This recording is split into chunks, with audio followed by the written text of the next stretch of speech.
Assalamualaikum teman-teman.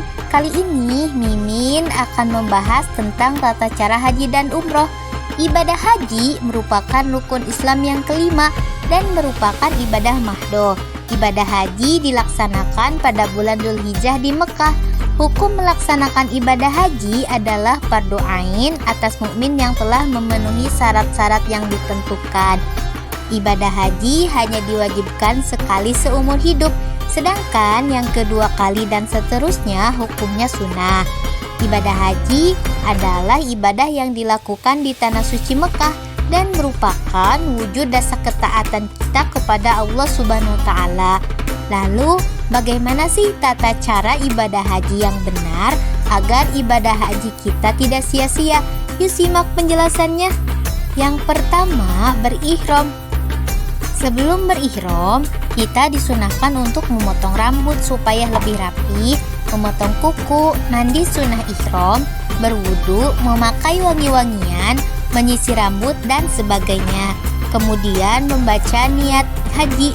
Niatnya yaitu Bismillahirrohmanirrohim, nawaitul hajja wa akhramtu bihi lillahi ta'ala. Artinya, aku niat melaksanakan haji dan berihram karena Allah Ta'ala. Kemudian, dalam memakai pakaian ihram harus sesuai dengan ketentuan, yaitu untuk pria berupa 2 helai kain putih yang tidak berjahit, 1 diselendangkan dan 1 helai lagi disarungkan. Untuk wanita berupa pakaian yang menutup seluruh tubuh kecuali muka dan 2 telapak tangan. Tidak boleh memakai cadar atau memakai sarung tangan. Tanggal 8 Dzulhijjah, rombongan jamaah haji diberangkatkan menuju Padang Arafah. Sebelum berangkat, mereka membaca talbiyah 3 kali.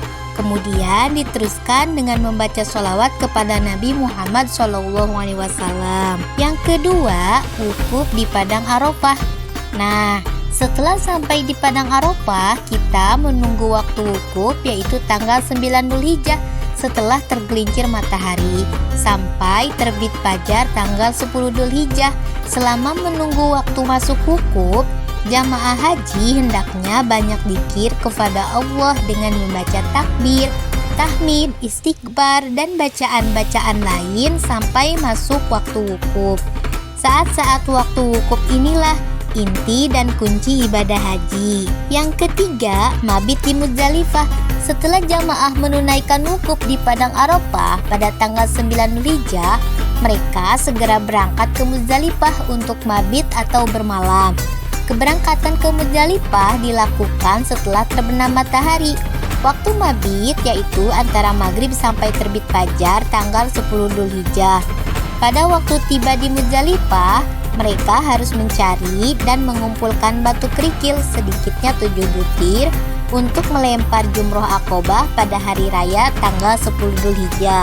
Untuk selanjutnya, mereka melempar jumroh pada hari tasyrik yaitu tanggal 11, 12, dan 13 Dzulhijjah, dan batunya itu dapat diambil di Mina. Batu-batu kerikil itu untuk melempar jumroh Aqobah pada tanggal 10 Dzulhijjah, dan ketiga jumrohnya yaitu jumroh ula, jumroh wusta, dan jumroh Aqobah yang dilantorkan pada tanggal 11, 12, dan 13 Dzulhijjah. Yang keempat, melempar jumroh pada tanggal 10 Dzulhijjah di Mina sesudah terbit matahari. Para jamaah segera melempar jumroh Aqobah 7 kali lemparan, dan setiap lemparan disertai dengan bacaan bismillah dan Allahu Akbar. Yang kelima, tawaf ifadah. Adapun tata cara tawaf ifadah yaitu mengelilingi Ka'bah 7 kali. Kemudian tawaf harus dilakukan di Masjidil Haram dan tidak boleh di luar Masjidil Haram. Cara melaksanakannya yaitu mulai dari Hajar Aswad disertai dengan niat tawaf ifadah yang melafalkan nawaitu at-tawafu lillahi ta'ala hajjata al-ifadah sab'ata asywat lillahi ta'ala, yang artinya saya berniat tawaf mengelilingi Ka'bah dengan 7 putaran semata-mata karena Allah Ta'ala. Kemudian mengelilingi Ka'bah berlawanan dengan arah jarum Ka'bah sebanyak 7 kali putaran. Yang keenam, mengerjakan sa'i. Setelah selesai tawaf ifadah, jamaah haji selanjutnya mengerjakan sa'i yang dimulai dari Bukit Safa dan diakhiri di Bukit Marwah sebanyak 7 kali. Setelah semua rukun haji dikerjakan, maka sebagai penutupnya adalah tahallul. Tahallul ialah menggunting rambut paling sedikit 3 helai dan disunahkan dicukur seluruhnya bagi pria. Bagi wanita cukup menggunting 3 helai saja. Setelah semuanya telah dilaksanakan, kemudian jamaah haji pulang ke daerahnya masing-masing. Nah, itulah tata cara haji dan umroh yang baik dan benar. Dari Mimin sekian, sampai jumpa kembali di pembelajaran berikutnya. Wassalamualaikum warahmatullahi wabarakatuh.